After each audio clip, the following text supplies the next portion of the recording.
Hi, everyone. Thanks for joining us for this Fall 2021 Forum Lecture Series event. My name is Reb Green. I'm an English language learning specialist in the first year experience and the Forum Curricular Coordinator for this year. So while the opening speakers last month, Angela Carroll and Eduardo Corral, aka Tlaloc, shared their work across all of the forum themes, identity, community, universality, the remaining speakers will present on each in more depth. So this month's event will further explore this broad theme of identity. Author Emily McDowell writes, "Finding yourself is not really how it works. You're not a $10 bill lost in last winter's coat pocket. You are not lost. Your true self is right there, buried under cultural conditioning, other people's opinions, and inaccurate conclusions you drew as a kid that became your beliefs about who you are. Finding yourself is actually a returning to yourself, an unlearning, an excavation, a remembering who you were before the world got its hands on you." I'll now introduce MICA FYE faculty members, Timo Kuzme and LaToya Hobbs, who will share on their creative practices as they relate to this theme of identity. Timo Kuzme, they are a visual artist from Brooklyn, New York, that is currently living and teaching in Baltimore, Maryland, and Philadelphia, PA. They have a BFA from the Pratt Institute and an MFA from the Leroy E. Hofberger School of Painting here at MICA, with concentrations in critical studies and teaching. In addition to fine arts and humanities, they have backgrounds in haute couture and wearable art. Timo's work currently explores the nature of being and becoming, deciphering body and identity through the felt rhythmic languages of paint, mark making, and performance. Next, we'll hear from LaToya M. Hobbs, an artist, wife, and mother of two from Little Rock, Arkansas, who's currently living and working in Baltimore, Maryland. She received her BA in painting from the University of Arkansas at Little Rock and MFA in printmaking from Purdue University. LaToya's work deals with figurative imagery that addresses the ideas of beauty, womanhood, and cultural identity as they relate to women of the African diaspora. She creates a fluid and symbiotic relationship between her printmaking and painting practice, producing works that are marked by texture, color, and bold patterns. As a note to all of you viewing, the chat box will be turned off. However, the Q&A function in your bottom dock will be available. So if you would like to ask a question to one of the speakers, you can do that and they will get back to you via the Q&A option, via text before the session is out. And if not, then get back to you with an answer when the talk is over.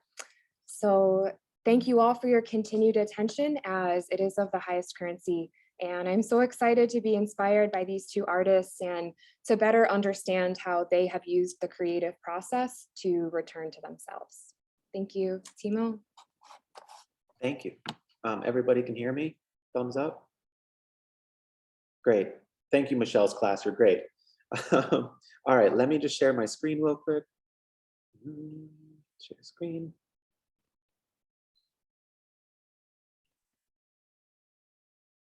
Okay. All right. Hi, everyone. As Reb said, my name is Timo Kuzme. I hope you're having a great Monday. We just got out of class and I'm excited to be with you today. I use they, them pronouns. I am a newer FYE professor and a fine artist from Brooklyn, New York. And it's my absolute pleasure to get to talk to you today about my work as it pertains to identity. I'm excited to go in on a little adventure with you today, to go deep. We're gonna get a little personal and at times quite philosophical. We will get into how my work evolved as well as the new horizons it's currently embarking on. Now, today's talk is gonna be a very pared down version of my experience and the philosophies and ideas that go into it and what has evolved from that. We're only gonna have time to kind of scrape the surface of the concepts that go into it. But if you're interested in going deep, or you have a question, feel free to reach out to me. I would love to chat further. You know, I've got my contact at my Instagram and my website and my MICA email up on the screen. Also, I'm working on a book, getting it published by hopefully this year-ish. That will go more into this. I've also got a catalog of mine from my thesis that I did at MICA several years ago that will be available in Decker Library at the end of the month. So check that out. You'll be able to even take it out and bring it home and look at my work and read some of my writing. Intertwined in this narrative is my own personal evolution, not just that of my work. And that evolution is not necessarily that of my being, but my understanding of it. Who I am has kind of always been there, but I'm kind of learning more as I go. So let's start there with the evolution of me understanding myself. As a note, all the work in this presentation is mine unless otherwise noted. And feel free to ask if you have any questions about the material afterwards. All right. Okay. Well, this one, I don't know who actually took this picture, but so you got me. But this is me as a small fry. At birth, my assigned name was Timothy Kuzme, traditional and Polish, but both were fabricated. I am actually mostly Italian, and this was a surname invented by a great relative to find employment during the Depression. And I love my parents dearly. You know, they've been dressing me up in funny costumes since as long as I can remember. But as I grew to understand who I was on the inside, I grew more uncomfortable with my given moniker. Problem was, any new name I tried to adopt felt even less like me. So I chopped the last 3 letters off both names to remove ties to traditional signification while still orbiting a certain familiarity. This is also me, a wee bit older. My identity, to the best of my understanding, if I was to put it into words, is that I am an agender omnisexual person. Put simply, this means that I don't identify with a gender, and I'll explain what that means as we go through the presentation. And I am attracted to the full spectrum of peoples. And this is also me, and my wiener dog Beans. He's in a backpack and he has a helmet on, yes, but safety first. And this is also me, but this is also me, as well as this. In fact, this might contain more descriptors of my being than the previously mentioned names, labels, and identifiers. Whoops. This is also me. And lastly, this is me. But let's rewind a little bit before we fall down this rabbit hole. I'm going to take you on a quick detour of my work before I discovered my inner voice within it. For a decade, I was a couture designer and dressmaker. I was fascinated with the human body, and to try and understand it better, I created upon it. To comprehend it, I tried to comprehend the body using architectural forms and poetic materials.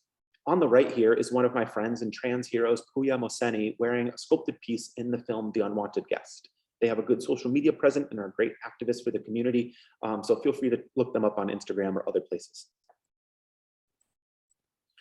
Here's one of the pieces that Lady Gaga destroyed. And this was an architectural piece I made inspired by Fritz Lang's great film Metropolis. And here is a gown that I hand embroidered to kind of play with architectural illusion on like a really organic flowy gown that's very body conscious. Now, those past pieces were from my own atelier in Brooklyn and for a little bit in Europe. But I also worked in New York and Europe at such companies such as Givenchy, J. Mendel, Victor and Rolf, which is shown here when we were showing in Paris Fashion Week. Here's some of the pieces that I helped design and fabricate and send down the runway. But on top of the distaste of being involved in an industry, fashion, that was destroying the environment, it was perpetuating false paradigms for body image and a whole mess of other vapid capitalist structures and games. For me, the medium proved too limiting. It only felt like a diluted illustration of my inspiration. My value was enmeshed in rigor fetishism, fetishizing doing something really detailed, not about the concept as a whole. And it was also enmeshed in like white patriarchal expectations and an ability to play a fake political game. My creative voice was muted below layers of, well, I mean, look at the picture, it was muted. You know, am I jaded? Sure. Does art have a lot of this stuff too? Yeah, definitely. But there was something else with art that I wasn't finding in this other craft.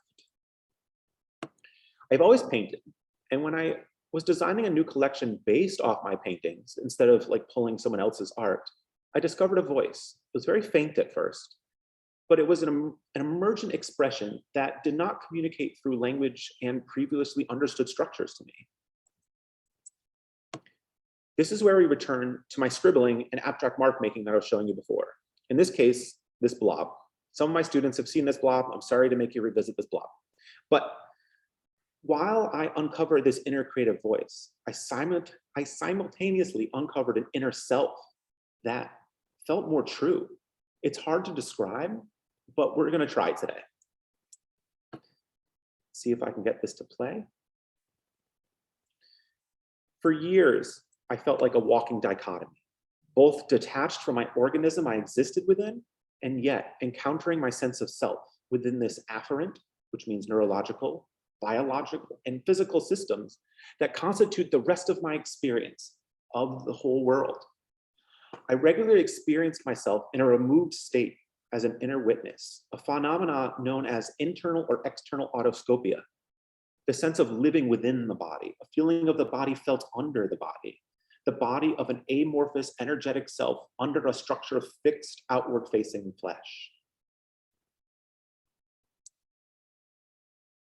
Just getting the computer to decide to, there we are. I'd experienced this autoscopia from as early as I can remember in life. And I had a dissatisfaction with not just how I presented, but with the organism as a whole. When I made wonderful trans friends later on in life, and we talked about our bodies, my experience seemed to diverge from theirs some, as I did not feel that I had a potential truer self that I could transition to represent who I was on the inside, or even a spectrum to flow beautifully in between. Now, I think it's very important to note that trans means a lot of things for many people, and I am here for all of them. For now, I'm only speaking in relation to the journeys I heard about in conversation with my friends thus far. Over a decade earlier, due to this built-up dissatisfaction and a removed witness state of self, I had begun to try to discover hidden potentials within myself. This was through regular meditation, where I would enter heightened states of sensory sensitivity through breathing, mindfulness, kundalini, neo-tantra. And here I discovered a way to celebrate and connect with my organism on its terms though. Here, in the body, I found something that felt more like me than I'd ever previously experienced. A self made up of vibratory sensation, a being in flux, born of intensities. We once again return to the blob. The first time I laid down to try and paint while I was meditating and accessing this energetic self, needless to say, it didn't work too well. I got this. The brush wasn't loaded with paint. It was loaded with expectations and cliches. I wasn't able to let go to allow space for the energetic self to emerge. But I also couldn't paint. It was a stalemate. But I kept trying and trying and trying, and then this happened. It doesn't look like much, I know, but this was the breakthrough moment. Laying on a mattress, lofted in a code non-compliant apartment in Brooklyn, I maintained the pattern breathing I needed to leave space for the sensation to rise. And I assumed a passive position in a neurological feedback loop where my nervous system was finally able to elevate past its like standard default sense ceiling into a super state while I was holding that brush. This time it was just a small dagger brush dipped in ink, but nonetheless. As with experiencing a sound wave, with these sensations, all I had to do was listen with my body, not my ears, but you know what I mean. I could initiate this call, this wave in my body through a bodily trigger like a muscle contraction, but that wasn't even necessary. For even imperceptible like micro movements would initiate the waves of these feedback loops. For example, the minute scratch of a brush's ferrule moving across the weave of a canvas due to gravity or my heartbeat was enough to send a tiny sensation through me that would swell and eventually become large enough to be perceptible. These initial waves would traverse my body and echo back. That echo would cause the brush to move again, but that in turn would create new sensations and the cycle would repeat. This inner self that was made of sensation, and it was in conversation with the painting, and it was being transcribed. But what was this being of sensation conversing with the painting? The me I knew, Timo, was sitting to the side and watching. It reminded me of something I'd read about in The Logic of Sensation by Gilles Deleuze about the work of the painter Francis Bacon. That is the concept of the body without organs.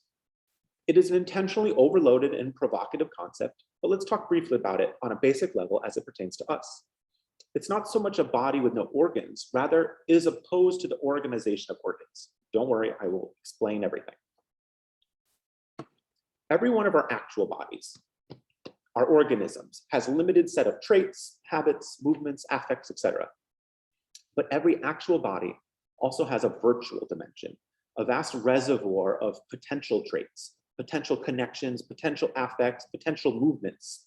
This collection of potentials underneath is what Deleuze calls the body without organs. All right. We're going to get abstract for a bit, but I promise I'll reel it back in. I got fancy diagrams, I got lists with bullets. We'll get through this together, but I think it's important. So imagine that this gray space on this diagram with the yellow dots moving around, the disorganized ones. That is this virtual body, this body without organs, this neutral, receptive, ready to be hit by incoming forces body, full of potentials. And the particles, the little gray dots bumping around, are outside forces, intensities is what we also call them. Now, organs form, was just loose term, organs form when the forces hit the yellow dots, directing them in one way or another. Each time the blue line changes direction, because that's tracing the path of the yellow dots, that's a new organ forming. As new organs form, systems are built. Those are the blue lines. And unlike our actual like flesh bodies, these organs and systems are non-hierarchical, meaning there isn't like a levels of importance or order that's set up ahead of time. And they're called polyvalent, meaning they take on forms based on the circumstances in which they're created. Now, actually, I'll go back to that diagram for a moment, just to kind of explain where I'm coming from. So the inner self that I was accessing with the meditation is the gray area and the yellow dots, which without any incoming forces would just be stationary. But all the sensations moving through my neurological network coming from the experience of painting are the gray things moving around. And as they interact with this inner receptive self and create sensation and vibration, these organs and systems form. So in a way, there's this new type of body that is being built from the inside through the process of painting. But what are these organs? They are different for each type of body. But in a human body, they are vibratory sensation, a point where there is action similar to the traditional organs in the body, a flux between like a contraction and an expansion, kind of like what the heart does. Those in my class today, Carolee Schneeman was talking about it. I have learned that if you pay close enough attention and do not let your conscious self get in the way, you can sense them. They might be a little faint at first, but you can sense them. But again, they're provisional organs. This provisional organ is determined by the conditions of each encounter, of the incoming intensity and the potentials of the virtual body. What was once my hand, because of what happened and the sensations moving through me, now energetically feels like my chest. And what was once my hip now feels like a mouth, an orifice, open, screaming. This results in a body, and subsequent systems formed solely by the interaction of this virtual self and the art, not the organism and the larger societal systems that codify, order, and stratify the body in order to extract labor, production, meaning, function, those sorts of things. But I did not want to just create a record of the experience. The body was communicating with the medium paint.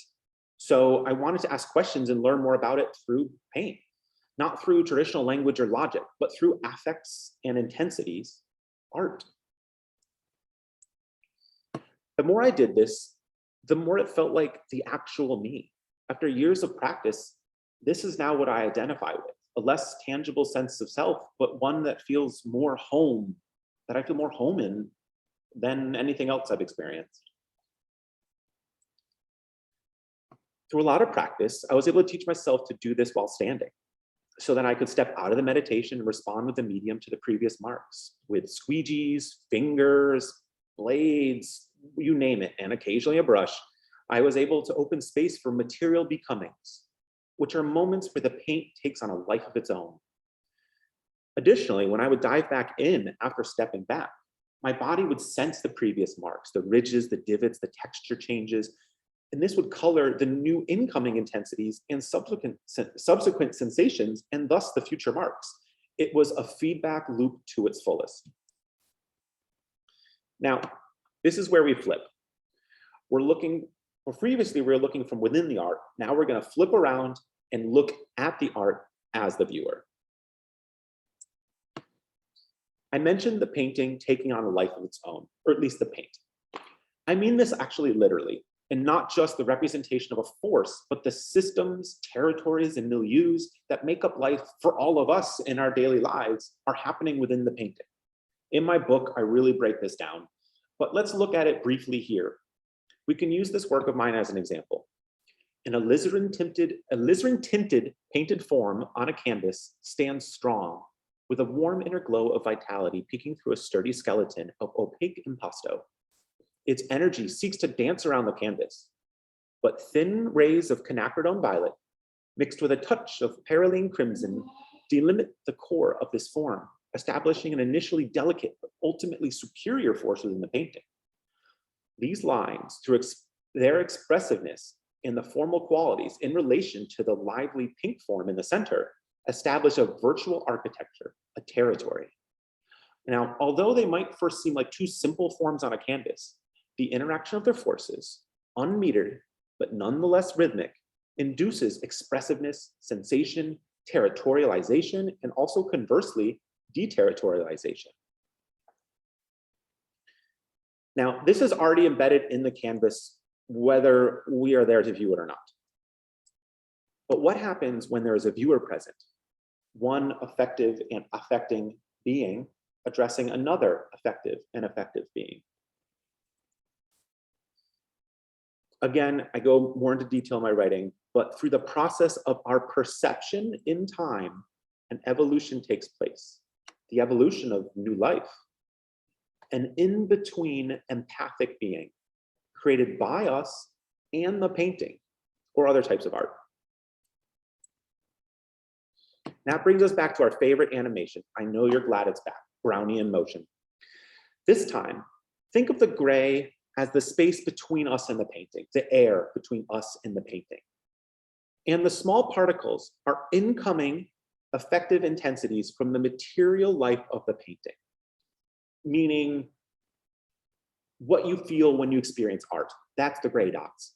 Our perception is the yellow dots being directed around by the painting. For example, a bright cerulean pulls you to the left, but a chromatic black bar keeps your gaze at bay, while a strong yellow in the corner tempts you into its calm, secure armature.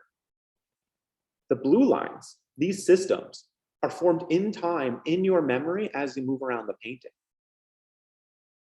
But because they're building on each other, they color each subsequent encounter with the parts of the painting that you just previously took in. So the fact that you are going from that black bar to that yellow armature, you're affected by the strangeness and the strength of that black bar, not just the yellow armature. It builds on itself. So those systems, the blue lines, are made as well. In the same way that the body without organs formed in the virtual space of ourselves, here, a new body is also being formed in the virtual space between us and the work. I call it a body without organs without a body. I know, but it's a fun term. This is only possible in a space of experiencing and seeing like one another beyond the world of appearances, in a space of like true understanding, in a space of empathy. This is where I am now. I have been working on developing a possible method to communicate with the deepest limits of oneself in a way that can be understood by others in sense-based language, opening up the possibilities to communicate about parts of ourselves where traditional language and other signification fall short. But it's very, very important to note that this is not a universal underlying humanness that we all share. Someone would be mistaken to try and stop folks from seeing each other's outside differences and instead just look at the inner beauty. Instead, it's quite the opposite. It's about finding ways to communicate about the complex, nuanced uniqueness that each of us have in an infinite language on the terms of the condition and not in a limited system of signs and words. So in conjunction with my art, book, teaching, community art, which if you have time at the end, I'll show you some of, and a YouTube series, I am producing and making work for a large show and conference with a dear professor and friend of mine at Pratt Institute, Ethan Spiglin. This and the next two slides are kind of like a teaser of what we're putting together. As a society, we're in a renaissance of thinking about identity. Getting to know and listen to your incoming class talk about these subjects is proof. A big reason for this is that we are blessed with contemporary artists, activists, thinkers from all walks of life that have taken brilliant yet possibly rusty theories and polished and improved them with new perspectives and evolved discourse. The multi-city event that I'm creating will bring together these artists, activists, performers, philosophers from around the globe that have been inspired by the foundations laid down by mid-century philosophers like that of Deleuze or other similarly futuristic post-structural ways of thinking and creating. This in the previous slides is a sampling of who we're aiming to have included if all goes right with the funding in the end. But they will showcase and present their art, their performances, talks, workshops, and more around the contemporizing of these discourses and how they've grown, like the discourse, polished that rusty stuff with their art, action, writing perspectives and experience. Now, it's very important to me that the event is not just an academic white-walled gallery bubble where we dream of better futures, but instead take action. So I'm working on partnering with several groups, such as here, Glitz. They're an on-the-ground activist group promoting the health and well-being of trans folks, especially trans people of color and sex workers. They're an incredible group that take to the streets and enable real change through projects such as creating housing for the folks that need it most, thus fulfilling a baseline set of life needs so that folks may blossom into their best selves safely and, as we all deserve. And another organization in my home in Philadelphia, Spiral Q, an arts and activism organization that builds strong and equitable communities characterized by creativity, joy, can-do attitudes, and the courage to act on their convictions. They take to the literal streets with unflinching and joyous commitment for justice and equality. They unleash the power of art to connect people, actions, values, neighborhoods, organizations, movements, all to each other and to their collective creative force for change. It's very important to me that my personal work also follow this trajectory. Years ago now, the amazing Dr. Mel Lewis here at MICA introduced me to the brilliant Jaspier Puar, a philosopher and writer on queer studies and women of color feminisms, as well as professor and graduate director of women and gender studies at Rutgers. In her work, she goes deep into the necessary friction between the concept of intersectionality, the brilliant Kimberly Williams Crenshaw's term for understanding how aspects of a person's social and political identities combine to create different modes of discrimination and privilege, and assemblages, the metaphysical systems we were talking about earlier. I don't know what this means for my work yet, but now that I have learned to build the assemblage of my inner being, I'm very passionate about investigating what this friction means to me and holding space for others to do the same. Right now, I'm excited about returning to the experimental performance. This picture is my new theremin, an instrument played with your body like no other. But to find out what I mean, you'll have to come watch my performance to learn more. Again, to keep in touch with me, find me on Instagram at Timo Kuzme. My MICA email address is up there as well, tkuzme@mica. And then do I have like 1 minute to share some community art that I had worked on? You know what? We're just going to do it real quick. So here are some mobile community art pieces where we created dinosaurs and praying mantises and those sorts of things and brought them to parks and events and allowed people to kind of find their expression within them. You can climb up in them, you can paint on them. Here was a traveling puppet theater that I was part of running. We would spin off classic films and stuff like that, and do puppet shows. My claim to fame here is that someone got engaged in the audience during one of our shows. We would make installation art with LEDs where you would go on, to be a 360 camera, and it would translate through to the computer and then blow you up on the screen. You would see yourself in ways you might not have seen before. And then working with like the youth in places like New York, Philadelphia, and other places to teach them about virtues and community, and learning to kind of like love and share space together, and to kind of learn to accept everybody. It was a really rewarding practice. All right, that's it. Thank you so much for your time. I really appreciate it. Again, reach out if you have any questions, and I'll see you around campus. Thank you.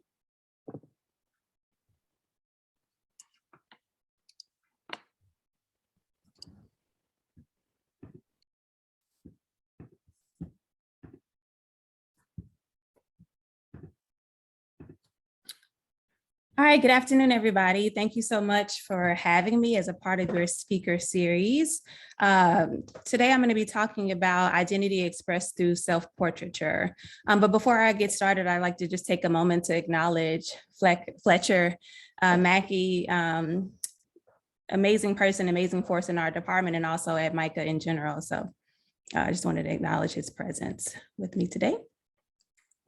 All right, so again, my name is LaToya Hobbs, faculty in FYE. I teach drawing, tradition, and innovation, also life drawing. I'm a mom. Here's me with my family, my husband, Arison, who is also an artist. I have 2 sons. Theo is 5, my youngest, and my oldest son is Ada. He actually turns 7 tomorrow. In terms of my background, I have a BA in painting and a MFA in printmaking. And so my focus right now is kind of combining both of those more traditional practices together, creating works that kind of embed everything on the same surface, primarily working with figurative imagery that talks about issues with the Black women. So throughout my presentation, you'll just kind of see different portraits that I've done over the years. And so for me, self-portraiture is important because it helps me to like investigate myself. And it's also a means for me to document specific points in my personal and also in my professional life. So the work that you see here is a woodcut titled Peace and Humility. With my printmaking practice, I primarily focus on woodcuts. That's kind of like my jam right now. So this work is significant because it kind of marks where I really felt like I stepped into my own in terms of becoming a printmaker. I kind of struggled with it a lot. And honestly, I really never even intended to do printmaking, but I kind of just fell in love with it, and it kind of took over in my practice for a while. So this next image is from a series that I did called Beautiful Uprising. I was exploring the intersection of race, beauty, and identity as they concern women of African descent. And so I was exploring different themes. And so this work kind of reflects on hair culture. It's based on a personal experience of mine when I decided to cut off all my chemically straightened hair, and I kind of just rocked a little afro. And so I experienced a lot of negativity, primarily from other Black women and other women in my community. So it caused me to really question where that sense of negativity came from. So this portrait here is kind of, I'm in conversation with myself. And I have, one image is me with this like kind of long, exaggerated straight hair. And then the other one is with this, kind of exaggerated Afro texture here. But I'm kind of hinting at the fact that, regardless of how, a person wears their hair, they're still the same person on the inside. This next image is significant to me because it marks my first residency experience. So in 2015, I was invited to participate in the Tulipalma International Artist Residency. I was a new mom at the time. So I think my son had just turned 1. Or was about to turn 1. And so it was kind of sentimental to me because I was leaving him and going away to focus on my work for a while. While I was at the residency, I really wanted to focus on the people that I met there, but I decided to do a self-portrait to kind of commemorate the experience for me. So a lot of the colors that you see and the patterns that you see are specifically taken and inspired from that environment. And this next slide just kind of shows me and some of the other participants from the residency. So there was somebody from Congo, from Spain, from Canada, from Cuba. So just kind of people like all over the world. So it was a really amazing experience.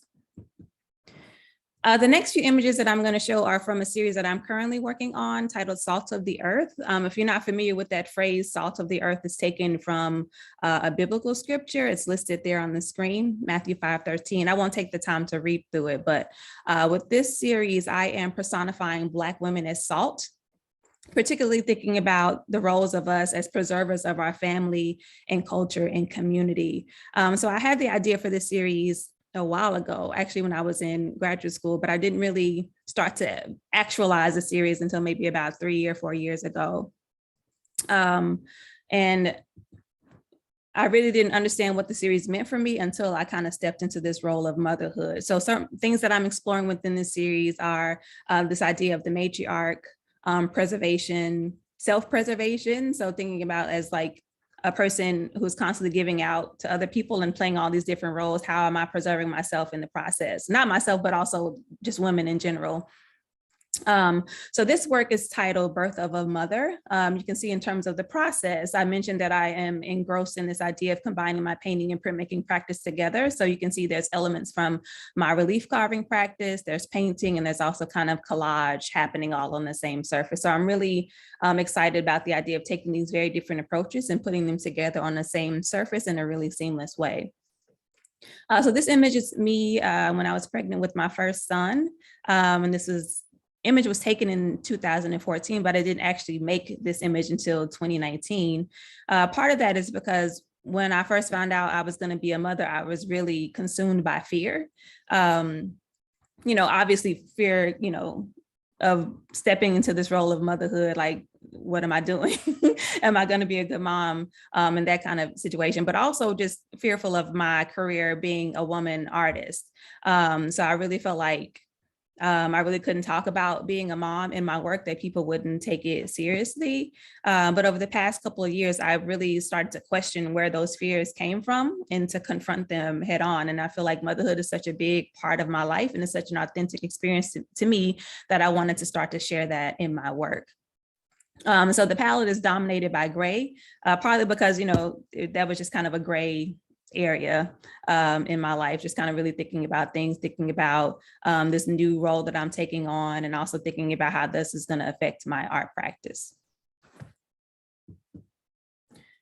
This next work is called The Everyday. So another painting where I'm kind of openly expressing my role as a mother. This is also the first work that I have included my children in the painting. So it's pretty significant to me. I'm also taking moments to kind of highlight other artists who have inspired my practice. So if you look at the kind of painting that's in the background, that's kind of a nod to Alma Thomas's work. If you're not familiar with her work, she's an amazing abstract artist who's based in DC. So within this series, I'm thinking about the idea of the matriarch, particularly investigating the women in my family. So thinking about the traditions that were passed on to me and also what I'm passing along to my sons now that I'm a mom. This piece is called How Janetta Taught Us to Pray. And it's kind of a tribute to my grandmother and just thinking about this sense of spirituality that she instilled in us.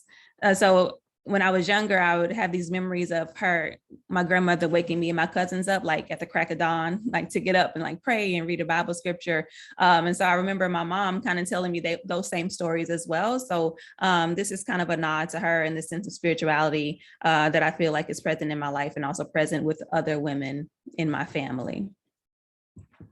So these next few slides just kind of show a close-up of this diptych. I like to, include the detail shots so you can kind of see a close-up of the carving practice. And again, this is me like taking all these very different processes and putting them on the same surface. Okay, and so this next image is titled Queen Anne. Again, another kind of tribute to my mom, but I'm also thinking about women artists who have influenced my practice as well. So in the last work, I mentioned that I was had a reference to Alma Thomas, where in this particular piece, I'm referencing two women artists who have been influential in my practice. One is Elizabeth Catlett. So this image over here on the left is a print by Elizabeth Catlett, who is an amazing, who was an amazing printmaker and sculptor. So a lot of my work as a printmaker is because of her.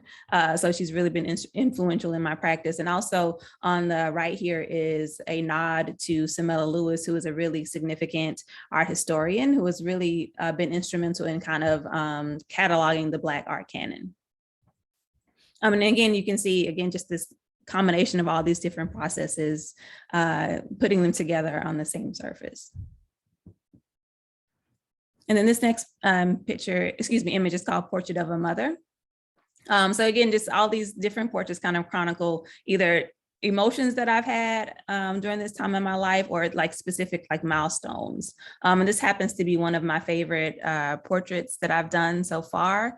And so one thing that I want to point out with this work is that the pattern that you see on the wall in the background is an Adinkra symbol that's based on a crocodile. And so I kind of associated with that symbol with myself in this picture, because the crocodile is known for having the flexibility to exist on water and land. And so I feel like just with all the different roles that I play, I have to kind of juggle and go between all these different modes at any given time. So I'm kind of having to exist in a lot of different spheres, or I've had the flexibility to exist in a lot of different roles and functions at the same time. So the next series of images I'm going to show you are from a project that I recently finished up earlier this year, which I'm really, really excited about. The project is called Carving Out Time. It's basically a life-size woodcut that takes you through my day as a mother and practicing artist. So on the slide here, you can kind of give you a context of scale. So the entire work is divided into 5 scenes or 5 sections that kind of take you through phases of the day. And all of the works together are like not 8 feet tall, 60 feet wide. So the next few images, I'm going to show you kind of details of those scenes and kind of talk a little bit about each of them.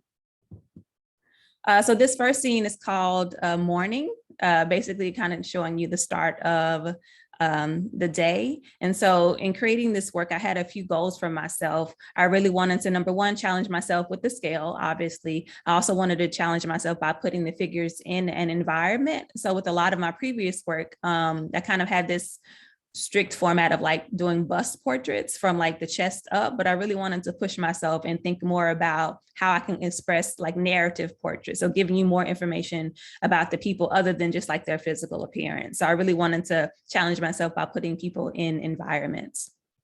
And also in the background, well, through all of the few images that you'll see, I have artworks on the walls. And so that serves a few purposes for me. One, just talking about the importance of collecting and exposing my children to art. But also each of these works are significant because they are references to, again, people who I consider master artists who have influenced my practice. And so at the top of the bed, there's another work by Elizabeth Catlett on the right, and then another kind of nod to Alma Thomas's work. So in this next slide, you can kind of see a detail of the work. And so I'm, again, really thinking about transforming what will be like the traditional printmaking matrix, but thinking about that being an art object in and of itself. So I'm actually showing the wood panels in the space, or when they will be exhibited.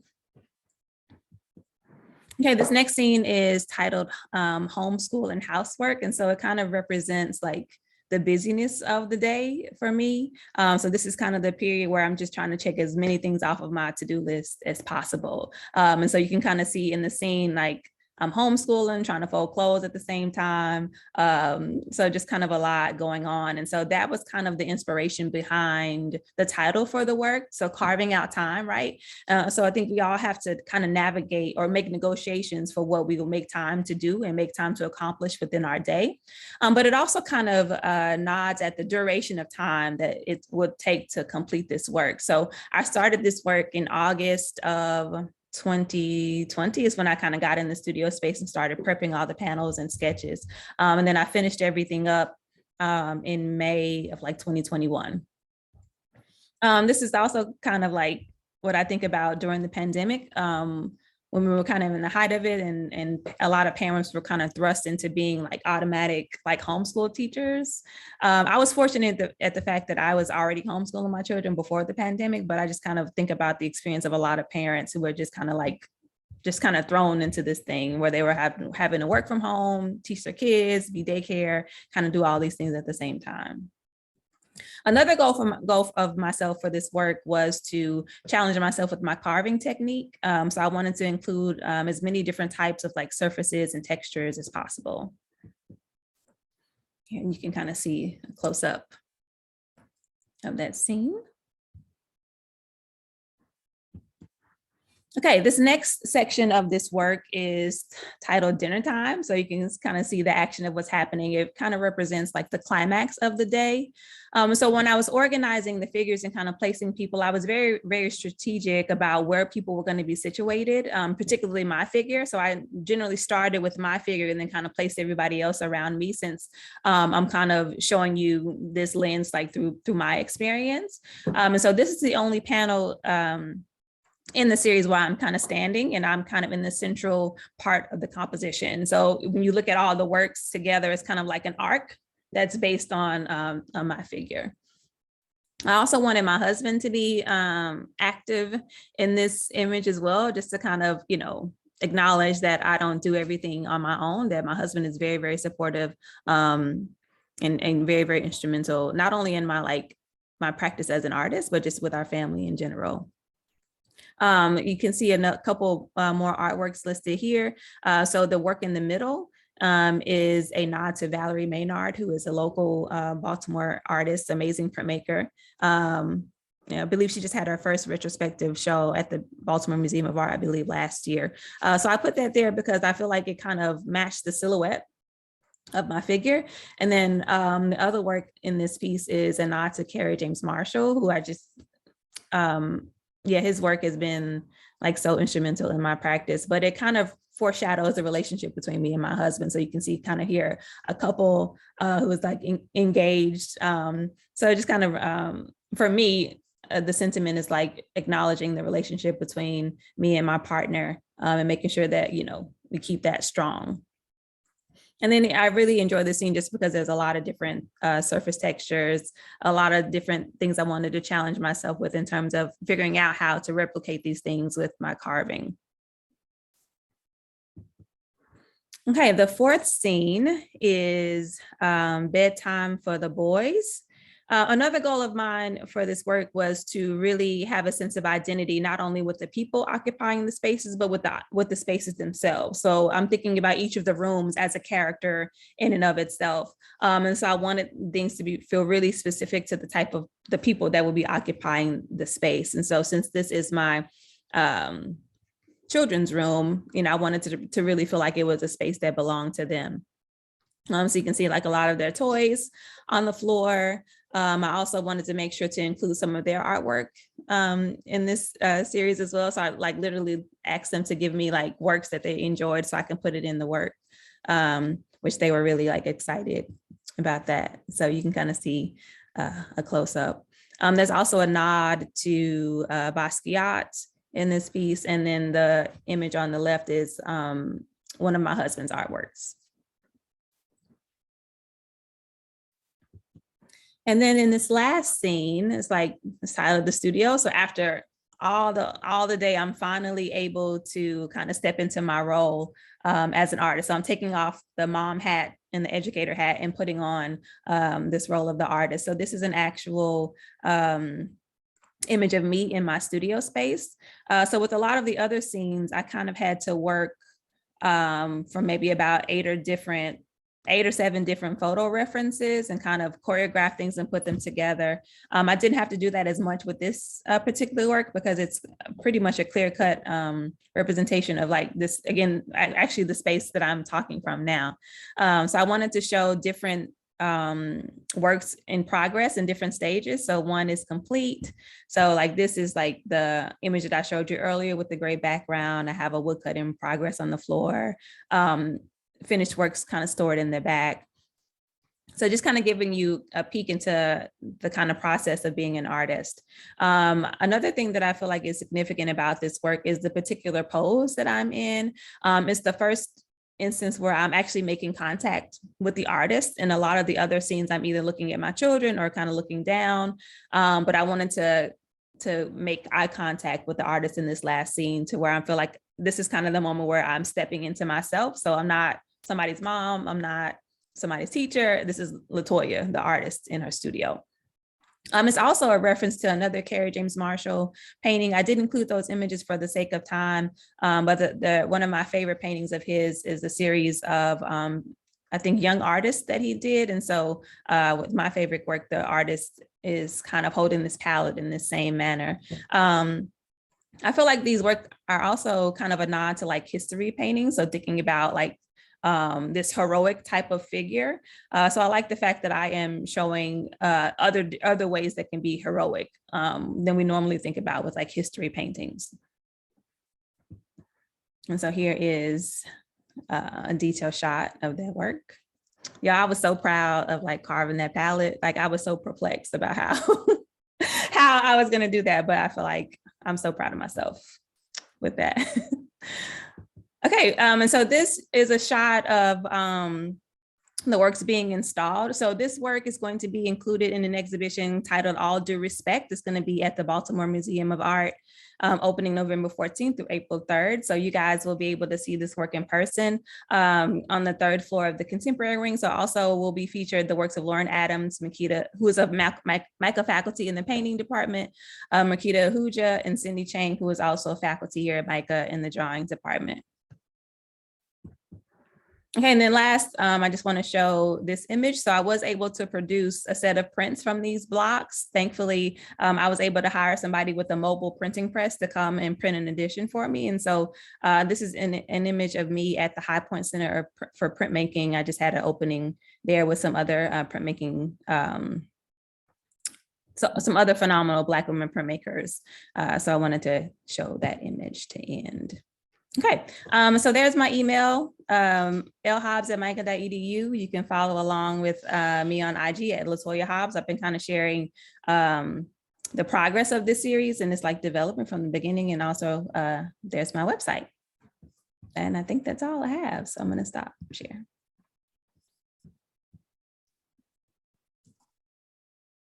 Yeah, Timo, LaToya, thank you so much. I think it's really of such value for students to hear you speak on your work and how it directly relates to the content that they're working on in the Forum classroom.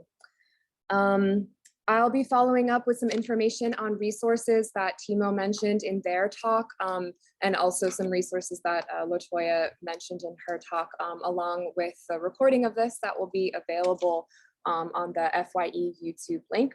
One more note before we go, FYE's social media accounts, Facebook, Instagram, have been made, and we would love your connection, broader sharing, and following at FYE MICA and hashtag FYE MICA. Following the core values of MICA, we would like this to be a platform for sharing great moments and highlights during your first year experience. Thank you all so much, and we'll see you at the next one.